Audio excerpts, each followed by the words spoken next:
Welcome to rSlash Today I Effed Up, where OP locks his little sister in a shark costume for 9 hours.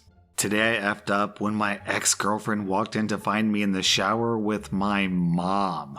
So I was out one night drinking and generally having a good time when I bumped into my ex at a bar. After quite a few beers, I convinced her to come back to my folks' place where I was living at the time. Needless to say, we had a fun night passionately hugging like exes.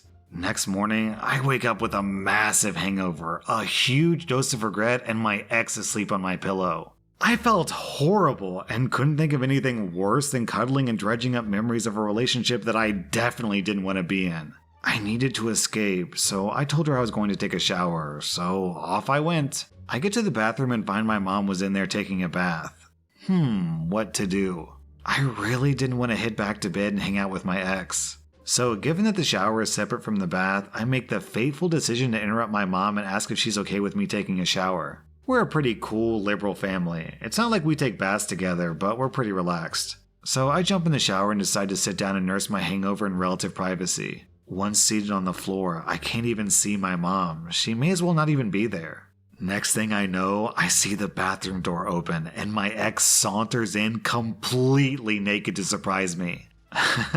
Since she can hear the shower running, she's really not expecting to find my mom splayed out naked in the bath.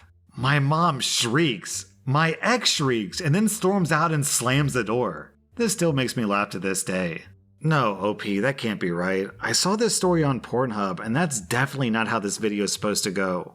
Today I effed up by sending an adult picture to 25 people. I'm one of those losers who love Snapchat streaks. I collect them diligently and keep them going with morning and night streaks every day. At this point, I have streaks with about 25 people, some of them reaching almost 500 days. I say all that to set up the fact that my screw-up affects several people that I've been doing this with for a long time.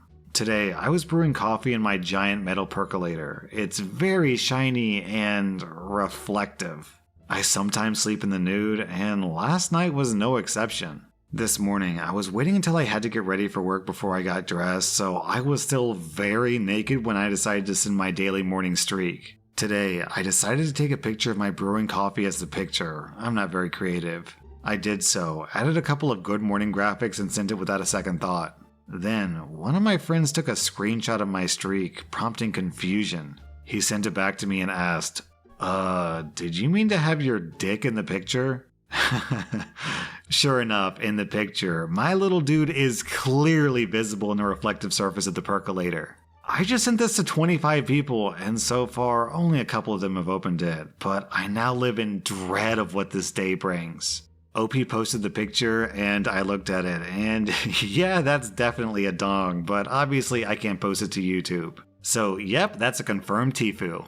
Today I effed up by telling my dentist that Joe Biden won the election.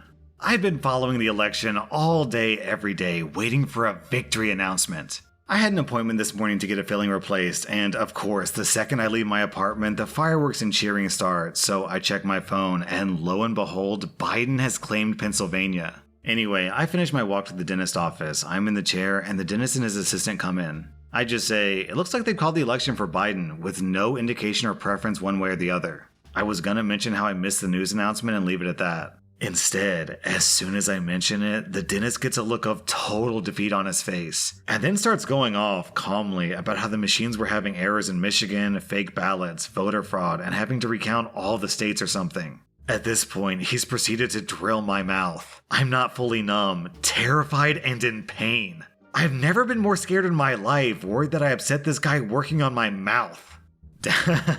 Down in the comments, we have this amazing contribution from the Grubby One. You've learned a valuable lesson today. Facts don't care about your feelings. Today I effed up by making my sister wear a shark costume for 9 hours. This happened several years ago, following the whole shark Super Bowl craze. I was living with my sister in a rural cottage when she showed me a left shark outfit that she had ordered from the internet. It's important to note here that there was nobody around for miles. I helped her put the costume on and helped zipping her up. We had a few laughs at how ridiculous it looked, and I left her to do whatever things sharks do and took off for work. Fast forward about 9 hours to me getting home from work and walking in the door to her just screaming at me. It hadn't once crossed my mind, or hers apparently, that she couldn't reach the zipper on the back of the bulky costume. And because there weren't any handholds on the shark fins, she couldn't grab onto it even if she could have reached it. So she spent close to 9 hours watching TV in a hot, sweaty shark costume and resisting the temptation to go to the bathroom. She has 100% not forgotten about this, and I'm not sure I'm ever going to live it down. She's also on a few occasions tried to convince me to put on that outfit, and there's not a chance in hell of that ever happening. How bad is it that the first thing that comes to mind from this story is, "Help me, stepbrother, I'm stuck!" Today I effed up by watching adult videos with my parents. So this happened a few weeks ago, but I'm still not over it, so I thought I would share. A few weeks ago, my dad walked in from work with an unlocked Amazon Fire Stick thinking that he'd hit the jackpot. My mom and stepdad are both big into films and shows, so they thought this would allow them to end their subscription to Netflix. As with most parents, mine are fairly clueless when it comes to technology, so whenever they buy something new like this, they call on me, their 27-year-old son, to come help them out. I happily agreed, but warned them that not only was this device against the law, but also pretty terrible. So I get to their house, plug it in, and take a seat between the two of them on the sofa. This isn't a massive sofa, so we're pretty close to one another. My mom is also partially deaf, so whereas most households would probably have their volume set at, let's say, 20, in this house it's usually at around 50. Most of the time I'm there, I can't hear myself think if the TV's on. That's how loud it usually is. Remember this for when things hit the fan. If you've ever set one of these up before, you know that they're pretty much plug and go, so I had it set up in under 5 minutes. I was asked to show them how to navigate the different parts of the films, series, etc. Thankfully, everything we tried to watch either didn't work or was just unwatchable, so they were happy to get rid of it. That was until my mom asked to see the live TV option and asked if she could see the quality of that. Sure, why not? Again, it'll be terrible and they'll be disappointed. I just put it on channel 1 and straight away you could tell that the quality was awful. I went to hit back so I could exit out of the program and get rid of the Fire Stick, but I guess I pressed the wrong button. I pressed channel down. Oh god. As soon as I clicked the button, it went to the very last channel. A live stream of a website that ends with the word hub. Now's the time to remember how close we're sitting and how loud this TV currently is.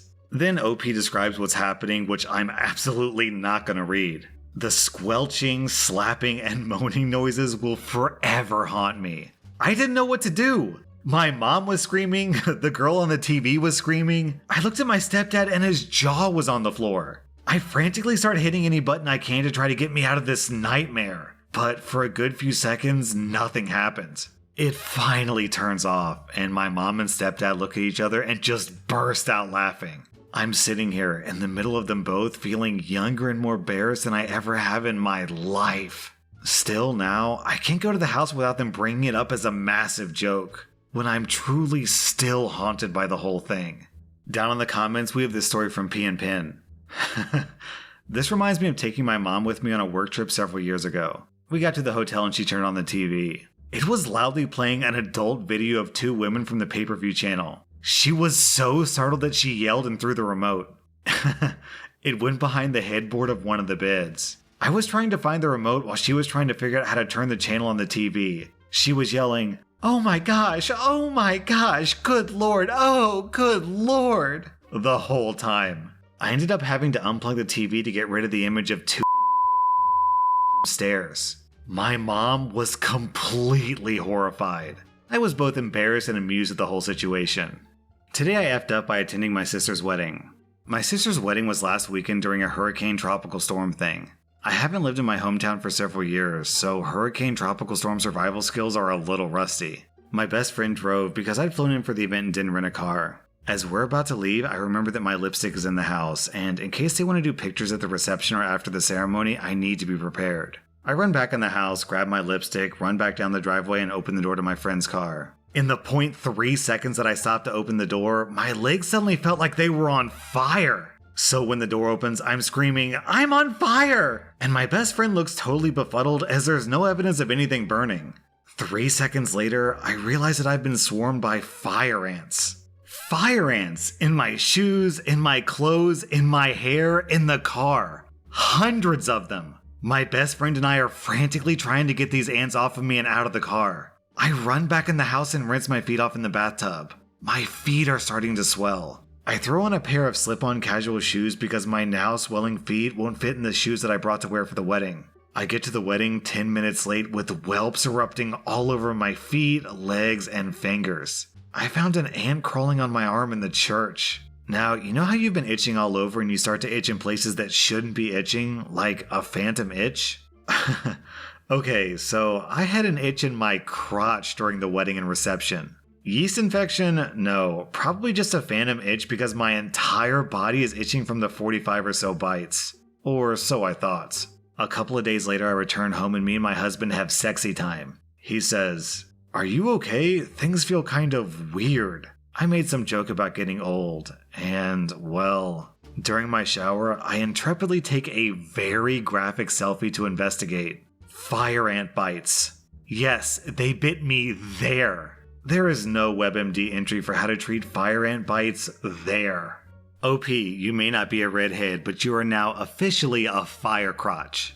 Today I effed up and realized I wasted my whole life. I'm 42 years old and I took the safe path as a dentist. My advice to people of a similar age: I think I've wasted my whole life, to be honest. My name's Joe and I've been lurking for a while. I created this account to get my story across. I have no idea what I'm planning to achieve by doing so, but I hope it can help those who are at a crossroads and stuck between passion and safety. For the past 15 years of my life, I've been a dentist. A path that I chose after leaving a job to study further in the hopes that I'll make more money. I don't even know why I cared about money when I didn't even spend any of it. I met my wife before I started school when I was 20, when I was a risk taker, a dreamer, and wanted to change the world. Now I'm in a place where I have chronic pain, a cheating wife, kids who don't love me, a life of staring into mouse all day, a dull brain, no more passions and hopes, and no real purpose in life. I wanted to work as a social worker or an educator, but my parents and wife thought that I could help people in other ways that pay well. They convinced me to take dentistry, and I did. I hated every minute of school, and I didn't want to be in a place where my back would ache, my neck would ache, and I wasn't solving any real cause of the problem, but just the results of what happens after people let go of their teeth. All of my friends convinced me that it would be rewarding and I would make a lot of money when I was out of school, and I let them. When I was a young man, I wanted to do so many things. I used to play music, I wanted to become a musician, I wanted to be a teacher raising people who would change the world. I love physics and mathematics, but my parents told me to follow money instead of passions. Today I have 2 kids, a wife, and they all expect me to provide them with a luxurious lifestyle. I've never cared for money. The most enjoyable time in my life was when I was sleeping on a futon in a rental running a small business selling jars of jam made with strawberries from a local farm, and also working as a tutor for a bunch of spoiled kids. I had very little, but I was happy. I feel like I should have become an educator or a business owner instead of taking a career that I hate. From the past 15 years, I've developed chronic pain from doing dentistry, gained at least 20 kilos, and made $1 million. But for what? I can't even do anything because of my chronic back pain. After becoming a dentist, I worked 9 to 4, 5 days a week. I would come back home exhausted, plan my next day, manage the business side of things, have dinner with my kids and wife, sleep, and repeat. I had a few weeks here and there as holidays where I would take my family away for a vacation. My kids don't even talk to me anymore. My wife and I haven't passionately hugged for months, and I'm 100% sure that she's cheating on me with a better looking man who's older than me. I've seen her phone and confirmed this, but I won't bring it up because I don't have anyone except for her in my life. She's been my only support throughout this, and if she leaves, I have nothing left. My kids will probably be split and hate their dad because their mom raised them. My life feels like a joke. I remember when I was in my 20s, I used to be popular with the girls. I had countless opportunities to go out with girls I found more attractive than my wife, but I didn't because I cared for her. In hindsight, I should have just done what I wanted to.